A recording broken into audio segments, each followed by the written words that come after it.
Okay guys, what's up? So, first video of the year, I think? Probably, something like that. Well, whatever. Well, anyway, as you see right here, this contraption is my newest little thing I've been tinkering with for the last couple months. This is a snare thrower, basically. So, long story short, have you ever been wanting to go on some property to trap, and the property owner doesn't want you to use your standard footholds like this, or your body grips, or snares, or anything, but mainly just cages? Or maybe you're in a state that doesn't allow for normal footholds, but they allow for powered foot snares. Now, if you can actually use foot snares, if that's the only thing you can use, they get expensive because you have two main ones. You have the Belial, and then you have the Fremont. The Fremont is basically this style of foot snare, and it's $30.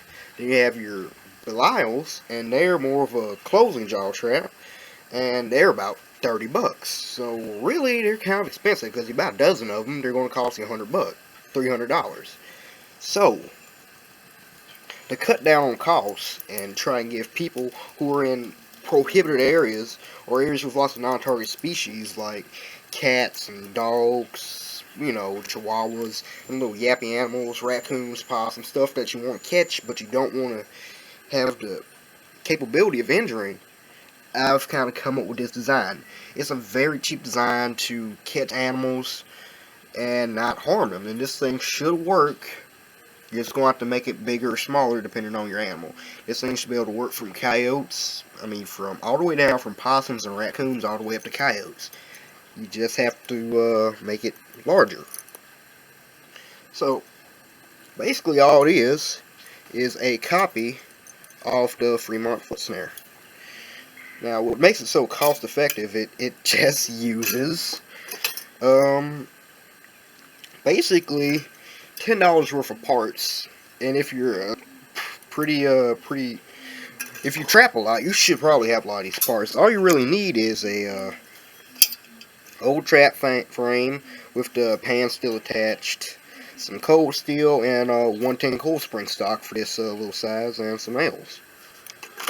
And it works fantastically. And basically how it works is, this goes in the ground. You place the snare in this hook. The snare sits on top of the pan like that. The animal steps down, and this throws the snare up on them, and this tension bar keeps the tension. And then once they're caught, once the snare's been thrown on, they just basically fight out. It comes off this loop, and then they're attached to the anchor point. And then it's just basically, it has a snare on here, which is padded, by the way. And there's just no possible way for them to get hurt, really. If it's properly swiveled and everything. And you can catch house cats in these, house dogs and stuff, raccoons, possums, and it just doesn't hurt them. I actually use this to catch feral cats, barn cats, if they're hurt or something, so I can, actually, treat them. Put, medicine on their cuts and stuff, and it works fantastically. So I'm going to show y'all how to make this little thing, because this will really open some doors if you're trying to trap property with people who are really scared of conventional traps. So I'm going to put that to the side. So basically what you're going to need to make this thing, and I pre-did the video, so I'm going to try and make sure I sync up with it, but you're basically going to need a 110 spring from 110 cold spring trap. You only need one. You're going to need an electrical knockout box plate. You're going to need one of those. You're going to need some cold rolled steel. I'm not really sure what diameter I'm using here because I lost my receipt, but I think it's around 3/16 or something like that. Doesn't need to be too big, but at least the diameter of the spring, if not a little more. You're going to need some nails, 20D nails, and they're going to be bent in various configurations, which I'm going to show you. And then you're going to need an old trap frame with the pan still attached on it so it works. You really want the new pans they can adjust the tension on, and Other than that, you basically have all you need, and your cutters, of course. You need some bolt cutters, and your trusty wire or MIG or whatever kind of welder, some kind of some kind of low heat welder, and that's basically it. So I'm gonna show you how to make one of these really quick, and we're going to see if we can set it.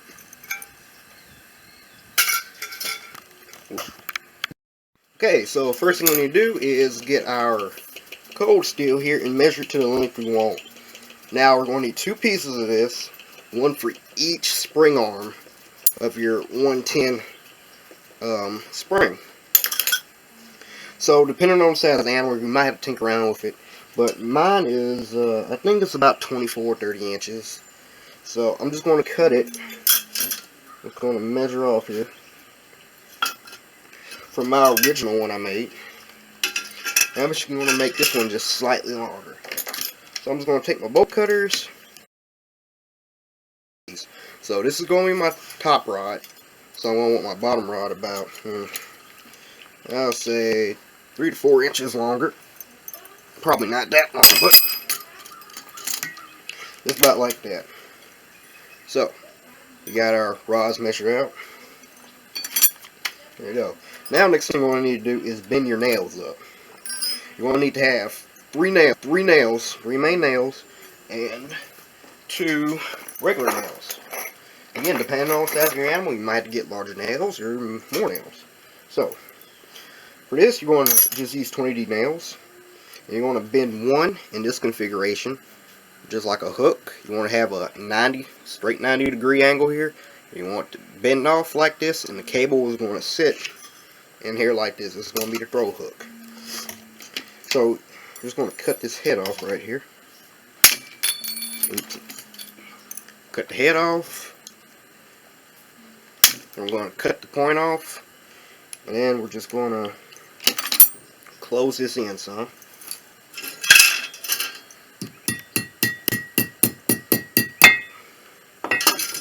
Just close in a little bit so it's harder for that cable to slip out. So we got that one. You want another 90.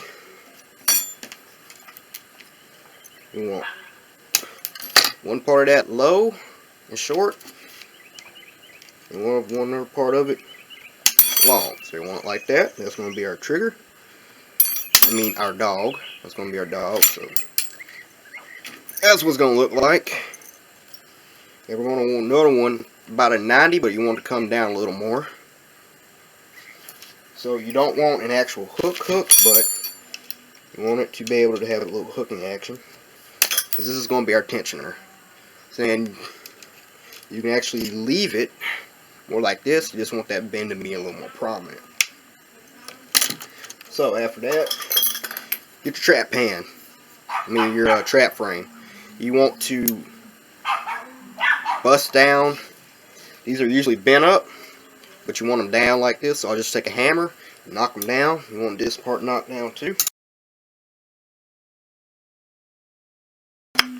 Well, just like this, just want to cross. You want to make sure your dog still operates. So now we got all this done. All we got to do now is just weld it up.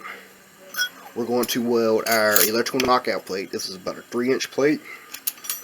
We're going to weld it a little off the edge, and this is going to act as an expanded pan, because it's going to be hard enough to get them to commit to set. So when you want them on set, you want as much kill area around that pan as you possibly can.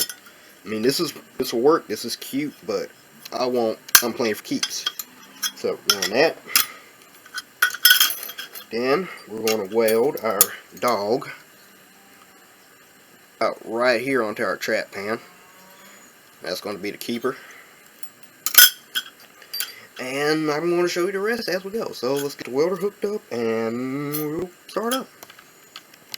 Okay guys, first thing we're going to do is just weld on our dog. This is our dog piece.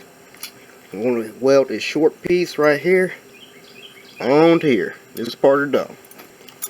It's my call. I am a warrior and this is my song.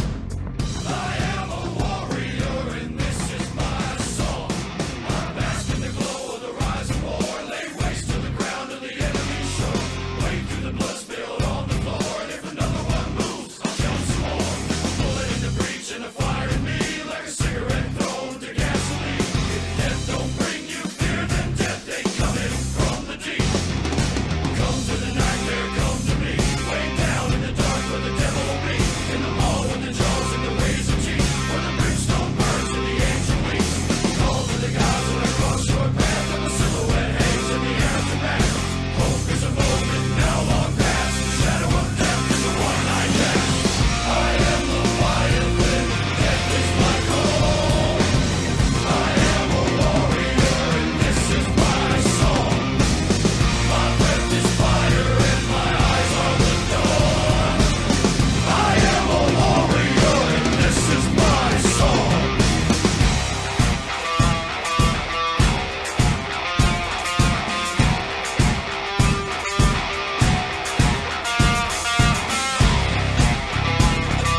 Now we got that part welded up.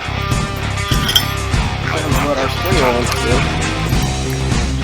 So, first thing we need to do is cut this, cut that. So you just do this with a standard pair of bolt cutters.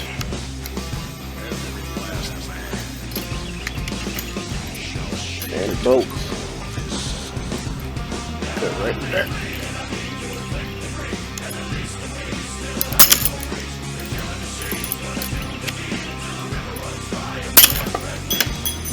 And right there. What I'm doing is this one gets a shout out to a buddy on Trapper Man who sent me these 2 pairs of springs. You know who you are. I won't say your name on the internet. So we're basically just going to weld right here. Another one right there. So I'm going to take a pair of vice grips and do this one.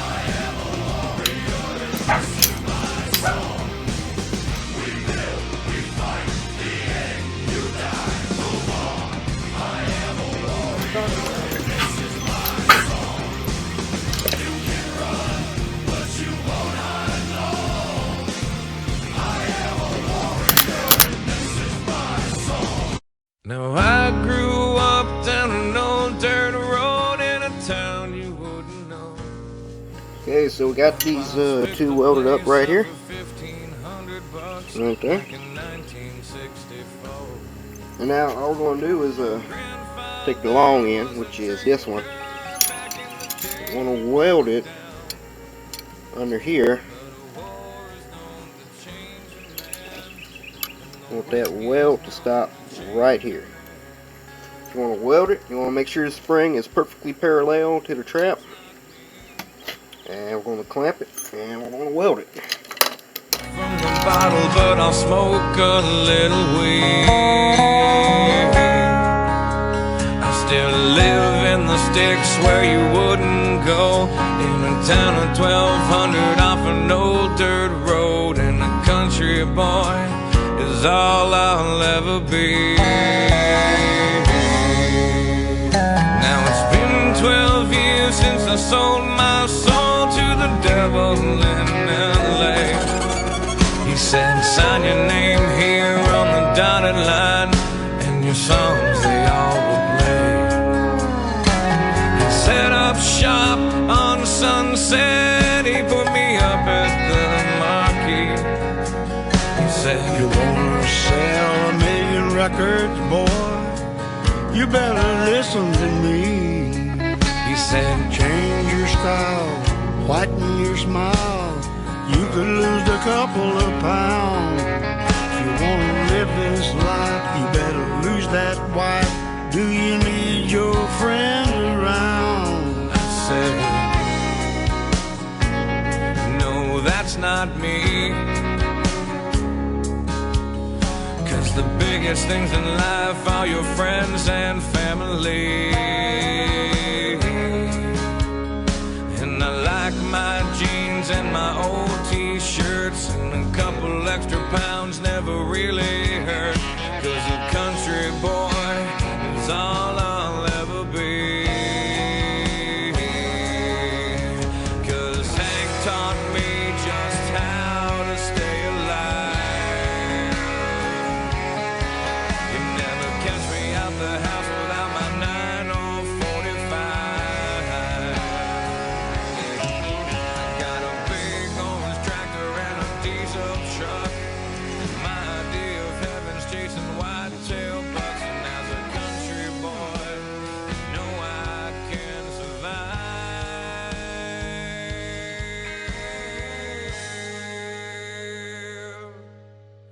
Now 2 flags fly above my land and really sum up. That's just gonna hook into the dog, even though I made it too short, but still. Y'all get the gist of it. Yeah, that's way too short. So I'm finna try to readjust all this, and I'll be right back. Okay, so basically I ran out of welding wire before I can finish. And this part right here is probably gonna break when I bend it. Because on this part you really have to be careful welding it. But for the most part you get what I'm doing here. this trigger going to connect with this hook up here. It's going to catch in here. This right here is the tensioner. I just welded on these 2 nails to stabilize this and go on the ground. I welded on the big pan. It's good, so let's see if I can set it. It's about to break it here.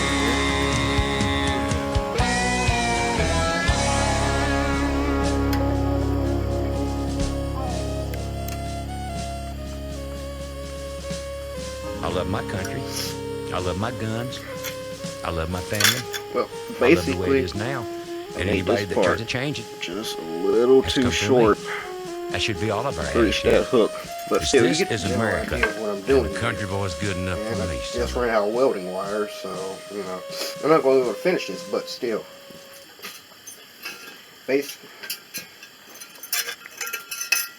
Still. What's going to happen is going to step on here. That's going to let off. The snare's going to be in here, under here, and it pulls off. So, yeah, that's basically it. And, yeah. So, pretty easy, pretty quickly, pretty efficiently made. So, you know, just get used to welding that stuff and you have a good foot snare. But, yeah. So, your snare goes up through the tensioner. And then on that hook we made. And then it goes right here. It's going to be sitting in there. This part's going to be on the ground. This part might be on top. And then he's going to step on the pan. This being on the ground. Pan depresses. Got trigger releases. This flings it up. This keeps the tension on it. Then when it's all the way up, he's just going to fight. It's going to come off. It's going to take him almost nothing to fight it off. And then it's going to be like this. So that's basically all it is to it. Pretty good little thing. It just takes a little more work to it. And that's how it goes off.